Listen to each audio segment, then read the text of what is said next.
Hi friends, welcome to అనగనగా కథలు. ఈరోజు చెప్పే కథను చూడండి. నచ్చితే లైక్ చేయండి, షేర్ చేయండి, కామెంట్ చేయండి. సబ్స్క్రైబ్ చేసుకోకపోతే ప్లీజ్ సబ్స్క్రైబ్ చేయండి. అలాగే నోటిఫికేషన్ కోసం పక్కనే ఉన్న బెల్ ఐకాన్ ప్రెస్ చేయండి. ఇక కథలోకి వెళదాం. అనగనగా లంకపల్లి అనే గ్రామం కలదు. ఆ గ్రామంలో లీలావతి అనే ఒక పెద్దావిడ ఉండేది. ఆవిడ ఏ లాభం లేనిదే పూసిక పుల్ల కూడా ఇతరులకు ఇచ్చేది కాదు, ఈసమంత సాయమైనా చేసేది కాదు. అలాంటి లీలావతి ఇంటి ప్రక్కకే మంగవాళ్లు వచ్చారు. అక్కడి వారితో పరిచయం పెంచుకోవటం కోసం అమ్మలక్కలందరూ కూర్చుంటే అక్కడికి వచ్చింది మంగ. నా పేరు మంగ, మా వారి ఉద్యోగరీత్యా ఇక్కడికి వచ్చాం, మాకిద్దరు పిల్లలండి అని తన గురించి చెప్పి అక్కడ ఉన్నవారందరి గురించి కూడా అడిగి తెలుసుకోసాగింది మంగ. అలా అందరితో మాట్లాడుతూ ఉండగా, అమ్మా మంగ, మీ ఇంటి ప్రక్కనే అదుగొదుగో వెళుతుంది చూడు, ఆ లీలావతి ఉంటుంది. ఏదైనా అవసరమైతే ఆమె దగ్గరకు వెళ్లకు, అది ప్రాణం మీదకొచ్చినా సరే మాలో ఎవరి దగ్గరకు వచ్చి అడిగినా మేమిస్తాం అని చెప్పింది తాయారు. ఎందుకు వద్దంటున్నారు అని అనుమానంగా అడిగింది మంగ. ఎందుకని అంత చిన్నగా అడుగుతున్నావేంటి? ఇదిగో చూడు మంగ, నీ దగ్గరికి ఎవరైనా చిన్న చీపిరి పుల్ల ఇవ్వమని వచ్చి అడిగితే ఏం చేస్తావు అని అడిగింది తాయారు. ఇస్తాను, చీపిరి పుల్లేగా అంది మంగ. నువ్విస్తావు, కానీ ఆ లీలావతి ఉంది చూడు, వెళ్ళి అడిగామనుకో నాకేంటి లాభం అంటుంది. అంటమే కాదు, ఏదైనా నిజంగా లాభం ఉంటేనే ఇస్తుంది. అలాంటిది అని ఆ లీలావతి గురించి చిలవల పలవలుగా అక్కడ ఉన్నవారందరూ చెప్పారు. అవునా, నిజంగా అలాంటిదా? ఏమో, నమ్మశక్యంగా లేదు. సరే, ఈసారి ఏదైనా అవసరమైనప్పుడు ఆవిడ దగ్గరికి వెళ్ళి అడిగి చూస్తాను, అప్పుడు తెలుస్తుంది వీళ్ళందరూ చెప్పేది నిజమో కాదో అని మనసులో అనుకుంటూ ఇంటికి వెళ్ళిపోయింది మంగ. అలా కొన్ని రోజులు గడిచిపోయాయి. చీర కుట్టుకుందామంటే సూది కనిపించటం లేదు, ఎవరిని అడిగి తెచ్చుకోవాలి? ఎవరినో ఎందుకు, ఆ లీలావతిని అడిగి తెచ్చుకుందాం, అప్పుడు తెలుస్తుంది ఆవిడ ఎలాంటిదో అని అనుకుని లీలావతి దగ్గరకు వెళ్ళి, పిన్నిగారు, పిన్నిగారు, ఏం చేస్తున్నారు అని పలకరించి, కాస్త సూదుంటే ఇస్తారా, మా సూది కనిపించటం లేదు, చీర చినిగింది, అది కుట్టేసుకుని ఇచ్చేస్తాను అంది మంగ.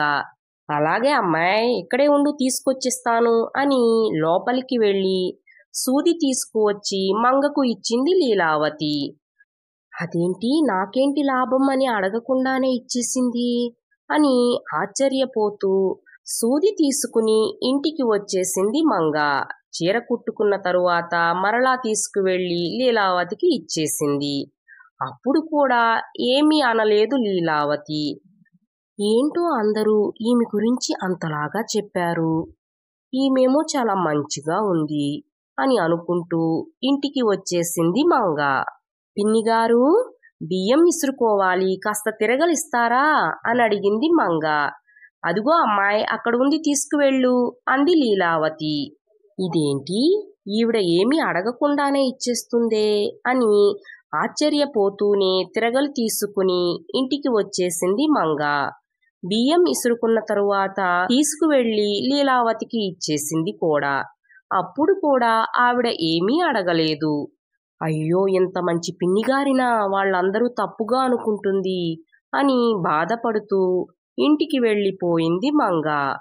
ఇంకొక రోజు అమ్మలక్కలందరూ కూర్చుని ఉండగా అటుగా వెళుతున్న లీలావతిని చూసి మరలా వాళ్ళందరూ ఆమె గురించి చెప్పుకుని నవ్వుకోసాగారు.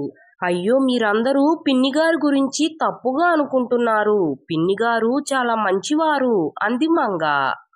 అంత మంచితనం లీలావతిలో నువ్వెప్పుడు చూశావు అని అడిగింది తాయారు.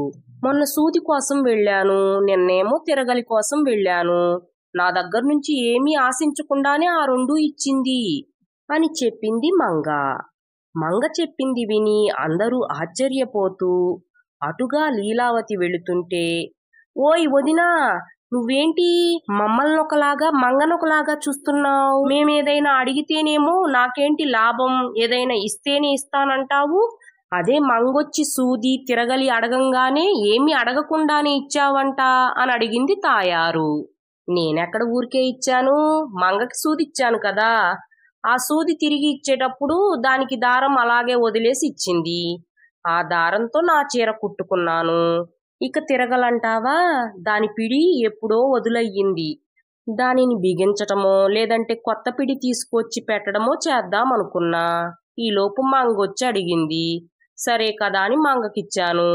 మంగేమో కొత్త పిడి తీసుకువచ్చి పెట్టేసి బియ్యం విసురుకుని తీసుకొచ్చి ఇచ్చేసింది. ఇక నాకు పిడి సమస్య తీరిపోయింది. నేనెక్కడ ఉచితంగా ఇచ్చాను అనుకుంటూ ఇంటికి వెళ్ళిపోయింది లీలావతి. చూశావా మంగా, మా లీలావతి వదిన ఎవ్వరికి ఊరికే ఇవ్వదు, ఏదైనా లాభం ఉండాల్సిందే అని నవ్వేసింది తాయారు. ఆ అని ఆశ్చర్యపోతూ ఏమీ మాట్లాడలేక నోరెల్లబెట్టి చూస్తుండిపోయింది మంగ. ఫ్రెండ్స్, ఈ కథ మీకు కూడా నచ్చిందనే అనుకుంటున్నాను. Thanks for watching. మరో మంచి కథతో మళ్ళీ కలుద్దాం. అప్పటి వరకు సెలవు. Take care. బాయ్.